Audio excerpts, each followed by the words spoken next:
Coucou tout le monde, bienvenue sur une nouvelle vidéo des Audacieuses Inspirantes. Aujourd'hui, c'est Sabrina qui nous fait l'honneur de venir nous parler de son parcours, d'elle, de ce qu'elle veut nous transmettre comme pépites pour nous permettre d'oser, d'avancer et d'avoir cette audace dans notre vie. Bonjour Sabrina, bienvenue.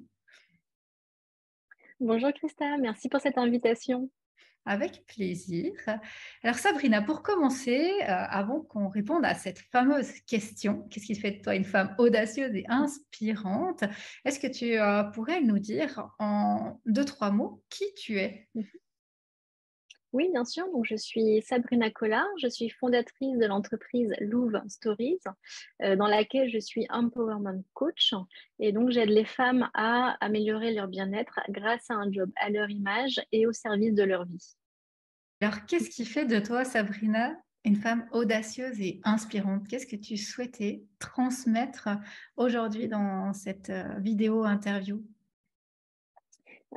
Du coup, c'est vrai que quand tu m'as parlé de ce Zoom qu'on fait, enfin, quand tu m'as proposé ce Zoom, du coup, c'est vrai qu'il y a une réponse qui m'est apparue évidente tout de suite, comme ça. C'est être moi, tout simplement.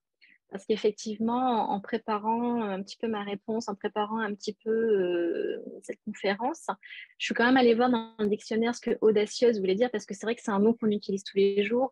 Et je trouve que c'est quand même bien quand on doit s'exprimer, donc de vraiment connaître le sens des mots. Et donc, c'est vrai que audacieux, c'est qui ne connaît pas, qui ne connaît ni d'obstacles ni de limites. Et c'est vrai que même en lisant cette définition, la réponse m'a toujours paru évidente, c'est-à-dire vraiment être moi. Donc être soi, c'est ça paraît simple comme ça, c'est deux mots, mais c'est ce qui aujourd'hui fait un petit peu défaut parce qu'on est dans une société qui, par l'éducation et par ce qu'on appelle les dictats de la société, a tendance à enfermer les gens dans des moules, dans des cases. Et c'est vrai que de plus en plus, on voit l'essor de tout ce qui est autour du développement personnel, de la spiritualité, pour justement être encore plus à l'écoute de soi, prendre en compte ses besoins. Et c'est comme ça que, voilà, si aujourd'hui je devais être inspirante parce que je ne connais ni obstacle ni limite, hein, je dirais que c'est vraiment sur ma personnalité. Alors, j'ai pas forcément la prétention de dire que je suis la source inspirante, mais c'est vrai qu'aujourd'hui, après avoir fait une profonde et sincère rencontre avec moi-même, c'est vrai qu'aujourd'hui, j'ai pas, c'est vrai que j'ai peu d'obstacles enfin, la seule limite que je connais aujourd'hui, c'est moi. C'est les limites que je m'impose. Bien évidemment, dans mon quotidien, il y a aussi des limites, des contraintes sur lesquelles je n'ai pas le contrôle, je n'ai pas le pouvoir, mais j'arrive quand même malgré tout ça, à faire en sorte que ça ait le moins d'impact possible sur moi, pour qu'au contraire, je me sente vraiment alignée, en accord avec moi-même et que je puisse, du coup, encore une fois, sans avoir la prétention de dire attention, regardez, moi je fais ci, vous ne le faites pas ou quoi que ce soit, simplement en étant moi, de parfois me rendre compte, en tant que coach aussi, que je peux inspirer certaines femmes. Et c'est vrai que euh, bah, c'est vraiment pour ça que je me suis lancée avec Lou The Stories, hein. C'est vraiment pour aider d'autres femmes à se libérer un petit peu de toutes ces chaînes, de tous les dictats de la société. Et puis parfois de l'éducation, on en parlait aussi, parce que finalement c'est ça qui peut faire en sorte d'être un obstacle et qui peut nous donner des limites. Et c'est tellement dommage parce qu'en fait, chaque personne est sur Terre pour une raison, je crois sincèrement. Et il faut trouver cette raison, cette mission de vie. Cette mission. Ouais. Et c'est Ouais, exactement ça. c'est vraiment ça, j'aime beaucoup ce que tu partages. Cette réponse que tu donnes de être soi et qui, comme tu dis, ça a l'air tellement simple comme ça de se dire, ah ouais, qu'est-ce qui Mm, fait de moi quelqu'un d'inspirant? Que je sois moi et combien c'est difficile d'être soi dans notre mm, société, comme tu l'as dit, où il y a des règles, il y a des croyances qui ont été instaurées, il y a notre éducation, mm, tout ça qui fait que on pense souvent qu'on est nous, hein, mais finalement, quand on commence à travailler dans ce développement personnel sur soi, on se rend compte qu'il y a Mm. plein de choses qu'on porte, qu'on fait, sans s'être jamais posé une seule fois la question de si c'était Ouais. vraiment nous. Et c'est vrai que d'aller à cette recherche d'être soi, c'est tellement profond. Et ce que tu as partagé, que j'aime beaucoup, c'est que finalement, quand on commence à prendre conscience de tout ce potentiel qu'on a, d'être nous, comme tu l'as très Mm. justement dit, notre seule limite, c'est nous-mêmes. Et on se rend compte Mm. qu'on est notre propre frein à nos aspirations, à ce qu'on souhaite faire. C'est nos peurs, c'est nos croyances, certaines choses qu'on vit qui nous empêchent finalement d'aller vers ces aspirations. Complètement. Mais c'est exactement ça, hein, parce que c'est facile de dire oui, je vais être moi. Mais je prends un exemple qui pour moi est flagrant, hein, et qui, je pense, parle à beaucoup de personnes. Mais si par exemple, si on t'impose des horaires de travail et que finalement tu arrives, il y a des fois, je vois des personnes qui arrivent à... Nous, enfin, en général, je commence vers 9h, puis je vois des personnes qui arrivent à 9h15, 9h20 au bureau en s'excusant, désolé pour le retard. Et en fait, finalement, ça, c'est quelque chose qui ne nous appartient pas, c'est quelque chose qu'on nous a imposé et contre lequel on est habitué, en fait, à se dire, bah voilà, il faut que j'arrive à 9h, si j'arrive plus tard, c'est dramatique, je suis en retard.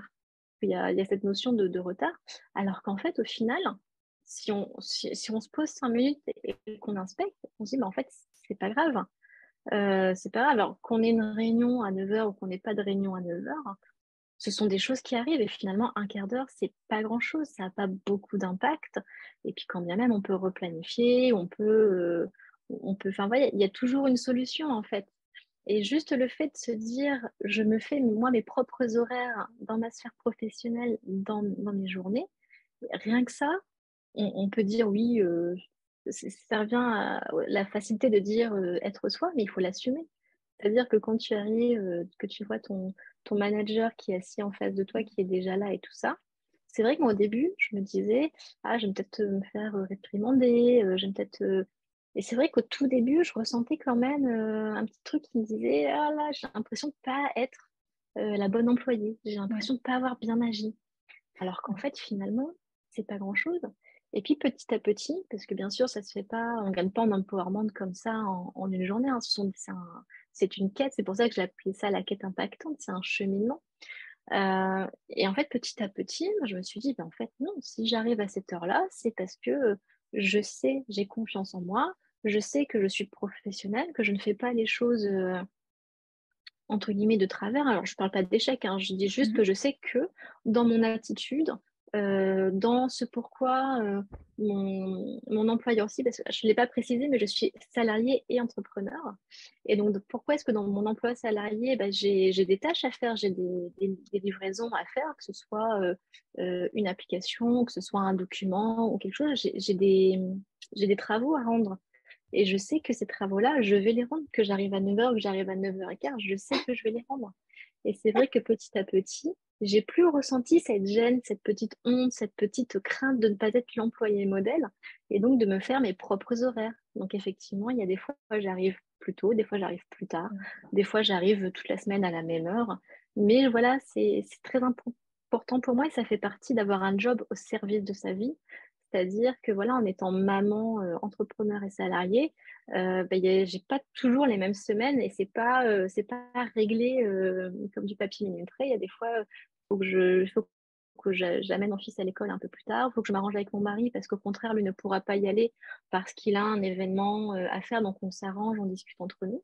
Et en fait, voilà, si jamais vous ressentez que arriver en retard au travail vous gêne quelque part, c'est que vous avez certainement une petite chose à travailler si vous souhaitez gagner en empowerment et gagner en audace. Voilà, c'est un petit. Pour moi, je trouve que c'est le truc le plus révélateur qui peut être un premier signe de ah, attention, je suis pas sur la voie que je voulais. Oui, Ou attention, effectivement. ça ne me correspond pas. Oui, et c'est vrai que c'est pas évident hein, ben, aussi quand on a de la hiérarchie, de rester soi.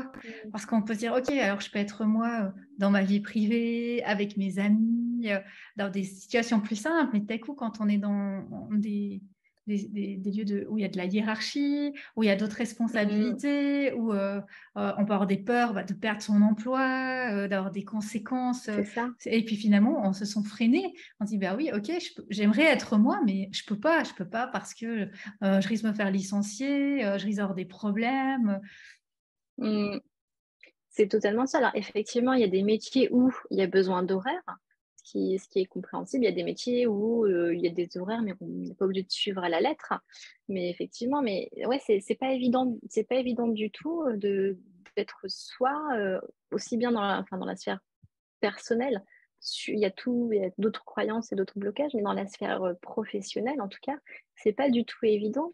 Et puis c'est pareil, même en tant que coach, hein, il y a aussi, des fois des personnes qui sont, peut-être très à cheval sur certaines choses et moi je le suis peut-être un petit peu moins. Mmh. Voilà, moi je sais qu'une faute d'orthographe dans un texte, c'est quelque chose qui ne me dérange pas. Ça me dérange pas, je vois la faute d'orthographe, mais ça me dérange pas. Alors qu'il y a des personnes qui le prennent, personnellement en se disant: «C'est un manque de respect» et donc voilà, même en tant que coach ou salarié, c'est pas forcément facile d'être soi et il faut trouver, bah, le bon curseur et puis, bah, il faut aussi parfois, assumer ce qu'on pense, nos actes et puis aussi, bah, des fois reconnaître tout simplement que, ben, tel collègue, telle clientèle, n'est pas fait pour soi parce que, c'est se mettre soi-même des bâtons dans les roues que de travailler avec des personnes qui ne nous correspondent pas. Et encore une fois, ça fait partie d'avoir un job au service de sa vie. Et ça en fait partie aussi. Il faut vraiment trouver le job, mais aussi le cadre dans lequel ce métier va s'exercer pour qu'il convienne en fait et qu'on puisse être épanoui dans sa sphère professionnelle. Oui, effectivement, cette question du fait qu'on ne peut pas plaire, à tout le monde et heu, que tout le monde ne nous plaît pas, inversement, et qu'il y a des personnes avec qui Exactement. ça match, des personnes avec qui, ça fonctionne, qui pensent comme nous et puis d'autres qui ont d'autres fonctionnements, qui sont, très justes également, hein, mais qui ne sont pas les nôtres, effectivement.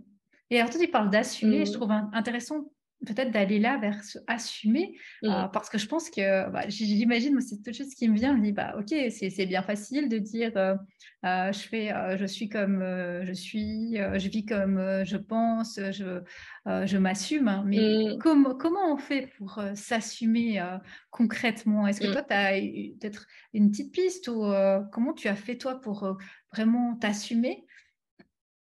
Mmh. Bah, s'assumer, ouais, c'est, pareil, hein, c'est facile à dire. Est-ce que c'est facile à faire? Je ne sais pas. En tout cas, je pense que ça dépend, mais pour moi, ce qui est important, du coup, ben, c'est de travailler, du coup, cette connaissance de soi, cette confiance en soi et c'est vrai, ben, d'assumer, c'est, d'avoir trouvé un petit peu cet alignement. On parle souvent d'alignement, mais de se dire, voilà, je sais, que mes actes, que mes paroles, me correspondent, que je les pense. Il faut être conscient que ça peut parfois déranger, que ça peut parfois, ne pas plaire, mais Mmh. qu'en même temps, si on se sent bien comme ça, c'est que c'est OK et donc, bah, assumer, ça passe par de la confiance en soi parce que voilà, enfin, si je reprends l'exemple des horaires, je sais que même si j'arrive avec une demi heure, trois quarts d'heure, de retard, pour moi, c'est pas du retard, mais par rapport à l'heure, aux horaires de bureau, par exemple, et ben, en fait, ça ça n'a plus d'impact sur moi parce que je sais que mon travail sera fait, je sais que ce qui est attendu de moi sera fait parce que, bah, j'aurais suivi mon rythme et que j'aurais travaillé, moi, je sais que je suis beaucoup plus productive, sur du contenu et tout ça le matin. Donc c'est vrai que moi, avant d'aller aussi au bureau, je travaille de chez moi. Je me lève, je démarre la journée, puis à un moment donné, je vais me préparer et puis je pars au bureau. Maintenant que le télétravail, c'est vrai que c'est aussi plus facile, hein, avec le Différent. Mmh. télétravail qui s'est développé. Mais voilà, assumer, c'est avoir une certaine paix intérieure parce qu'on sait que ce qu'on fait, nous correspond, on sait que ce qu'on fait est juste et que, ben, on sait que ça ne plaira pas forcément à tout le monde. Et puis, je pense qu'aussi, un moyen d'assumer, c'est aussi de communiquer. Mmh. C'est-à-dire que voilà, moi quand en plus je viens changer de poste, dans la banque dans laquelle je travaille, là au mois d'avril et ben j'ai pas forcément, tout de suite, heu, entre guillemets, hein, dit «amen» à tout, bah, changer de cadre, changer de chef, où j'ai appris à connaître, Et je suis pas arrivée en étant rebelle, en disant moi je fais ça, ça, ça, ça, ça. J'ai démarré, j'ai vu comment ça se passait, j'ai vu les personnes avec qui je travaillais, et puis bah, petit à petit, bah, j'ai fait entre guillemets ma place, mon trou. Et voilà, donc moi c'est vrai que maintenant mes collègues de travail sont habitués à me voir travailler de tôt le matin. Et c'est vrai qu'à partir de 17h, bah, je suis plus dispo. Et en fait, il suffit aussi de communiquer. C'est aussi simple que ça, c'est bah, de dire voilà, moi écoutez, je commence assez tôt le matin, ça ne me dérange pas des réunions tôt le matin. Par contre, le soir, je sais que bah, voilà, après avoir commencé tôt, bah, je sais que je suis fatiguée, je sais que je ne peux pas faire telle réunion, je peux à la rigueur accepter une réunion si on doit se mettre d'accord sur un point de préparation, de choses comme ça, mais je ne peux pas faire des réunions avec un client en face, avec un partenaire, parce que je suis plus là-dedans. Et en fait, c'est vrai qu'on s'arrange en communiquant comme ça sur ses propres besoins. Ça incite aussi les personnes, nos collègues de travail et aussi nos clients bah, à faire de même. Et Mhm. finalement, bah, tout le monde est plus heureux parce qu'on écoute les besoins, on trouve une conciliation entre les besoins de tous. Et puis, bah, il y a des fois, ça matche super bien. Et puis, il y a des fois, on va peut-être faire une plus grosse concession. Des fois, on va faire peut-être une moins grosse concession. Enfin, voilà, ça s'arrange à partir. Enfin, voilà, je pense que c'est plus facile d'assumer avec la communication puis l'honnêteté de reconnaître bah, qu'on n'est pas toujours au top, qu'il y a des moments dans la journée, des moments dans le mois où c'est pas toujours ça. Et puis voilà, mais voilà pour moi, la communication, le fait de le faire savoir, c'est important le fait de faire connaître ses besoins, c'est déjà se respecter, mais aussi respecter les autres parce qu'ils ne vont pas attendre des choses qui sont impossibles pour nous et on ne se met pas dans une situation d'échec. C'est se mettre en fait dans une situation de réussite parce que bah, chacun écoute tout le monde. Et pour moi, c'est très important la communication et l'écoute. Ouais, c'est, très intéressant. Je dirais que tu as mis, 3 points en avant, justement, par rapport à ce côté, de responsabilité et puis, d'assumer, ce côté d'être Mm, soi. Le premier c'est celui que tu as dit de cette confiance. Confiance, mm, en soi et de d'oser, vraiment, être tel qu'on le sent au fond de nous, hein, sans jouer un rôle, sans porter un masque. La deuxième chose que tu as partagée, qui était, importante, c'est ce respect mutuel, vraiment qui est importante, mm. aussi de prendre en considération l'autre parce que des fois on entend: «Ah oui, non, mais alors, être moi finalement, c'est faire ce que je veux, sans, penser aux C'est ça. autres, sans mettre j'ai pas de limite et donc j'y vais» et je pense que ce respect mutuel, il est aussi important. Être soi, c'est aussi en même temps respecter l'autre, en restant soi, ça je pense c'est essentiel. Puis dernier point, de communiquer, de partager ses besoins. C'est vrai que c'est quelque chose qu'on fait très peu, surtout dans, Mm, j'ai encore plus l'impression dans des domaines professionnels où on veut surtout pas peut-être montrer une faille, un côté qui serait moins bon, etc. Donc on montre pas, on se dit non, non, tout va bien, non, non, c'est bon, je vais pouvoir faire ce travail dans les temps, ça va aller. Et puis finalement, à des moments mm, d'être comme ça authentique dans cette communication et de ses besoins aussi. D'ailleurs, bah, aujourd'hui, je suis pas très bien ou je suis fatiguée. Et c'est vrai que ça, c'est des choses qu'on fait mm, très peu déjà dans la vie et au travail encore mm. moins que, Encore il moins, ouais. me semble, hein, que dans notre vie privée, de surtout pas montrer une faille, une faiblesse. Non, Effectivement. mais c'est exactement ça. C'est exactement ça, c'est que ben, le, le, le monde du travail fait qu'aujourd'hui, on ne peut pas montrer ses faiblesses ou toujours être au top, super productif, super efficace à n'importe quelle heure de la journée, alors qu'en fait, ben, on est humain. Et Des en fait, êtres c'est humains. vrai qu'aujourd'hui, voilà, on est humain et que ben, il y a des fois, ça va être une journée, on va pouvoir produire plein de livrables. Et puis des fois, Mhm. c'est une journée où ben, pour la production de ces livrables, bah, il va nous falloir une journée, une demi-journée pour préparer, pour faire quelques recherches. Tu vois, comme je l'ai fait pour le Zoom, tu vois, je voulais vraiment être sûre des mots, bien répondre à la question, vraiment connaître le sens d'audacieuse, inspirante et tout ça. Et donc, c'est vrai qu'il y a des fois, ces temps de préparation, on ne nous les laisse plus dans le monde du travail. C'est tu dois livrer pour tel jour, telle heure. Bien souvent, c'est le lendemain ou le surlendemain. Mhm. Et donc c'est ça aussi qui, c'est un peu le monde du travail d'aujourd'hui. Je pense que c'est aussi des choses qui doivent changer. C'est-à-dire que si on peut prendre également ce temps de préparation avant de rendre un travail et de bien le faire en conscience et tout ça, je trouve que c'est d'autant plus efficace Et même si on a l'impression de rien faire parce qu'on recherche sur Internet, hein, rechercher sur Internet, c'est pas reconnu comme être du travail, c'est du surf.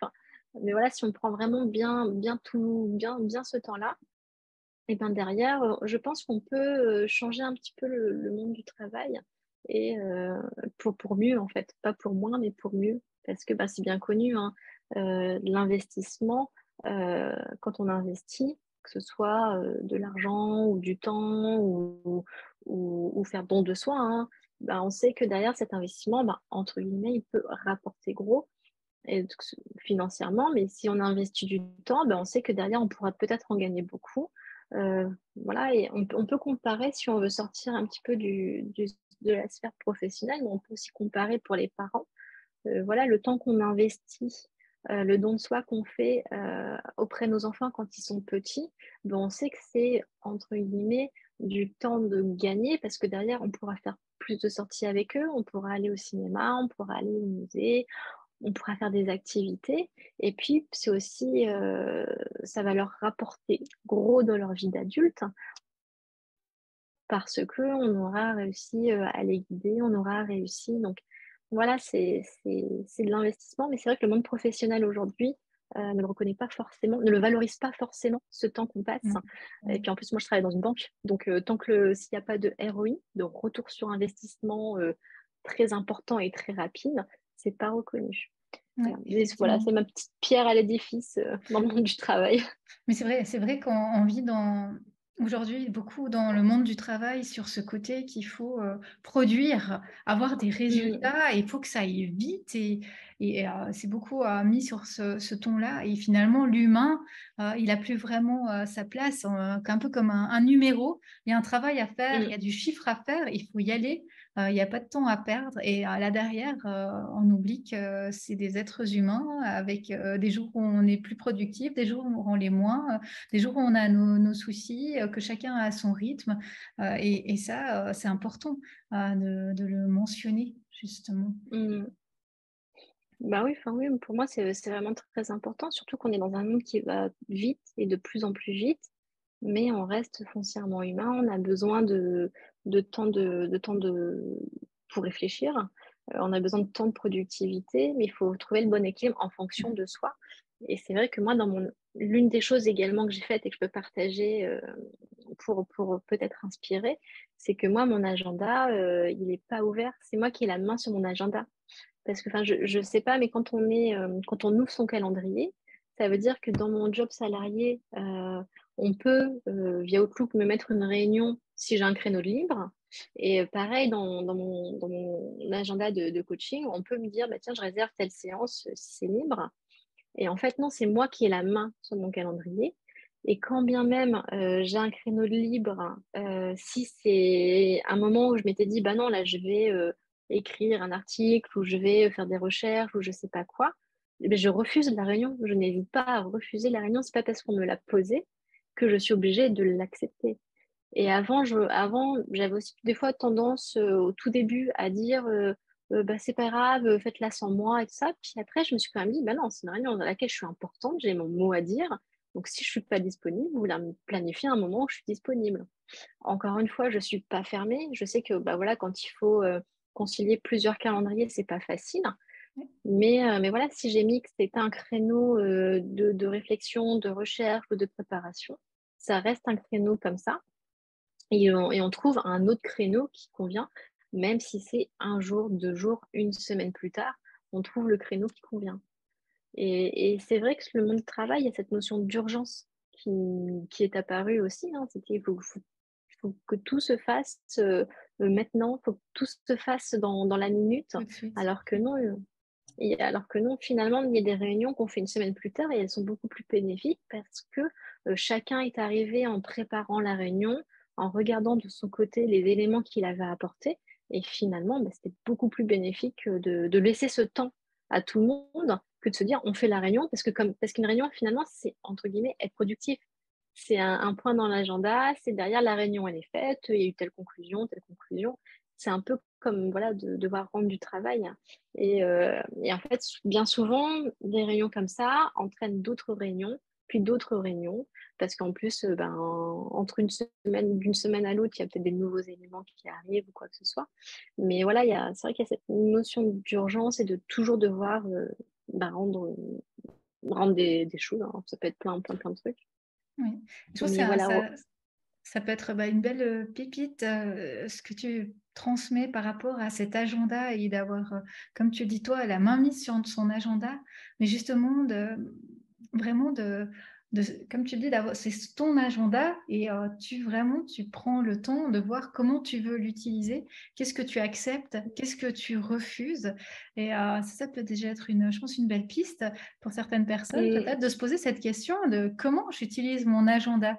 Est-ce que, dès que j'ai un créneau, dès qu'il y a quelque chose, je trouve de la place, je remplis tout, sans même m'écouter, justement être moi parce que voilà, il y a de la place, et alors je veux bien trouver une date ou vraiment se dire: «OK, alors je prends le temps, de m'écouter, me dire: «Est-ce que, j'ai l'énergie pour faire ça? Est-ce que c'est le bon moment? Est-ce que je suis prête?» et cetera et puis d'accepter, le rendez-vous ou de le refuser et je pense que ça mmh. pourra certainement parler à beaucoup de monde de se poser cette question-là quand on met un rendez-vous, quand on accepte, quelque chose de: «Est-ce que, c'est juste pour moi, de le faire? Est-ce que je me suis écoutée ou est-ce que je l'ai fait par automatisme parce que, j'avais de la C'est place ça. et puis point final, je me suis même pas écoutée, Mmh. pour savoir si, ça me plaisait de le faire, si j'avais l'énergie pour le faire, si c'était le bon moment pour moi».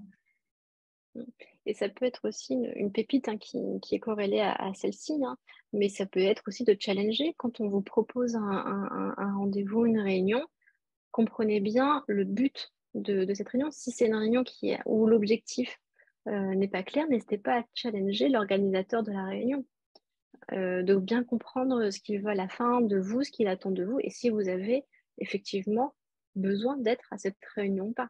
Et il y a des fois, ce sera oui, il y a des fois, il faudra peut-être revoir l'ordre du jour, mais veillez vraiment à bien avoir à chaque fois, un ordre du jour, hein, dans un des créneaux qu'on veut vous réserver.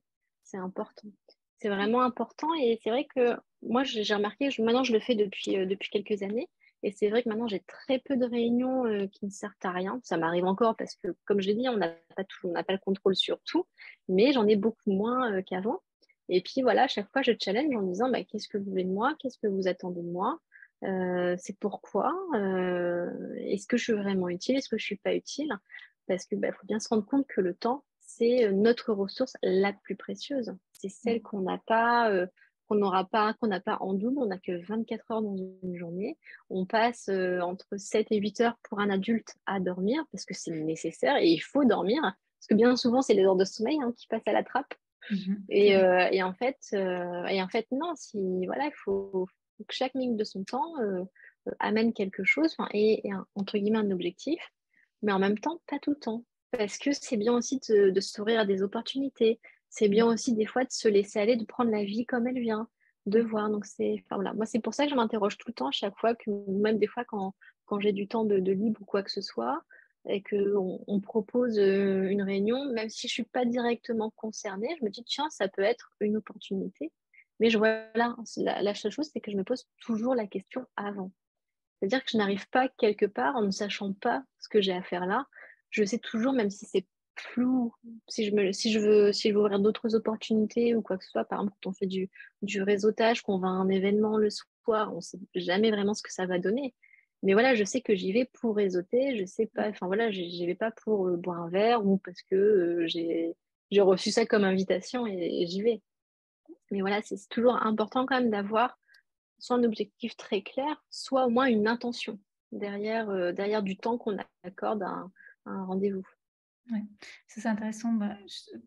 Ces 2 pistes que tu, évoques ici, bah, premièrement, hein, d'avoir un objectif, une intention claire en prenant un rendez-vous, en acceptant un rendez-vous et ou une réunion comme tu dis et puis, l'autre, aussi, de mettre de la place dans sa vie, dans son agenda, de Mmh. mettre du temps pour se reposer comme tu l'as dit, du temps pour se ressourcer et puis du temps pour, faire de la place pour de la nouveauté et des opportunités. Parce que si notre agenda, il est tout le temps, rempli, jamais. On peut bien avoir dans notre intention d'avoir des changements dans notre vie, qu'on nous amène de la nouveauté, mais s'il y a jamais de place pour cette nouveauté, comment, Mmh.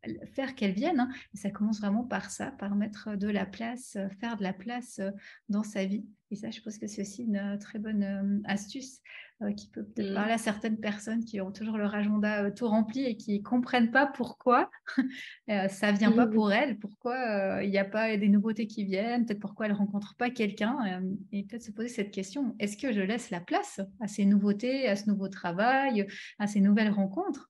Ou est-ce que, non, il y avait pas cette place et ça explique pourquoi ça vient pas?»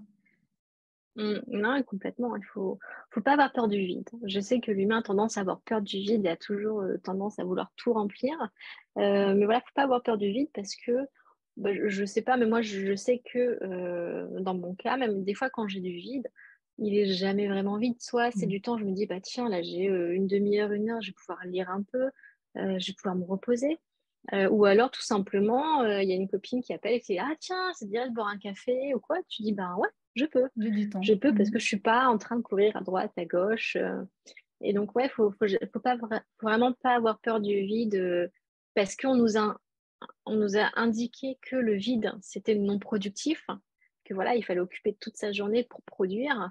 Mais en fait, non, faut pas avoir peur du vide parce que ça permet de se nourrir autrement et c'est tout aussi important que la productivité. Ouais, clairement, clairement. Mais même maintenant, scientifiquement, ça a été prouvé que dans le vide, il y avait bien plus de plein que dans, ce qu'on dit, hein, Exactement. de rempli. Eh ben, merci beaucoup Sabrina, pour, ce partage, aujourd'hui dans cette interview des audacieuses inspirantes. Est-ce que tu aimerais partager, un dernier mot de conclusion pour terminer, ce partage, cette Mmh. interview? Oui, oui, tout à fait. Alors j'en ai plein qui me viennent, hein. J'ai des phrases inspirantes, mais je pense que ce qui est le plus, ce que j'ai vraiment envie de partager, c'est vraiment que voilà, je trouve que chaque femme qui est bien, dans son cœur, dans sa tête et dans son corps, bah, déjà sera bien pour elle-même, mais en plus quand elle est maman, elle permet aussi de transmettre tout ça à ses enfants et c'est vrai que je trouve que c'est une belle chaîne de faire en sorte que de génération en génération, on prenne soin de nous, de notre humanité, parce que c'est ce qui est très important, on n'est pas des robots. L'intelligence artificielle arrive et je pense que je sais pas s'il y aura sa place ou pas, mais je pense qu'il faut surtout pas oublier notre humanité parce que c'est ce qu'on a de plus précieux. Et donc voilà, vraiment bien travailler, enfin pas travailler, mais bien cultiver nos pensées, de faire attention à nos ressentis, nos émotions. Et puis, bah, voilà, de prendre soin de son corps parce que c'est une enveloppe corporelle et pour l'image, c'est la première image qu'on renvoie de soi. Et je suis pas en train de parler d'images de magazines, d'images de mode ou quoi que ce soit, mais voilà. Moi, c'est vrai que je trouve que voilà, une femme, qu'elle soit ronde ou qu'elle soit pas ronde, si on voit ce qu'elle dégage de l'énergie, de la positivité, en fait, on oublie les images de magazines, on se dit: «Purée, celle-là, j'aimerais bien être à sa place» parce qu'on voit qu'elle est bien, on voit que, bah, qu'elle a la joie de vivre, le plaisir fait partie de son quotidien et je trouve que voilà, moi, je trouve que c'est vraiment cette humanité qu'on doit garder, en nous. Clairement, clairement. Et ce que tu partages, sur le fait, on est le modèle, de nos enfants et qu'aussi comment on se comporte, comment on est, comment on fait, ça leur est directement transmis, qu'on leur dise ou qu'on leur dise pas, hein, on est, ce modèle-là. Mmh. Et des fois, c'est vrai que de se remémorer ça, ça peut nous permettre d'avoir, certaines prises de conscience, de dire: «Ah oui, effectivement, est-ce que c'est Ouais. ça que j'ai envie de donner comme image à mon enfant? C'est cette image-là, de la femme. C'est cette image-là que je veux transmettre et je pense que c'est Ouais. une belle question à se poser, qui peut être Mmh. confrontante et déranger sur le moment, mais qui peut amener de vraies Mmh. transformations, de vrais, changements. Mmh. Merci Ouais. Sabrina pour Bah, de ton rien, partage avec plaisir. aujourd'hui. Belle suite à toi, dans, ton travail. Et ben merci à toi aussi. Bye bye. Bye bye, au revoir tout le monde.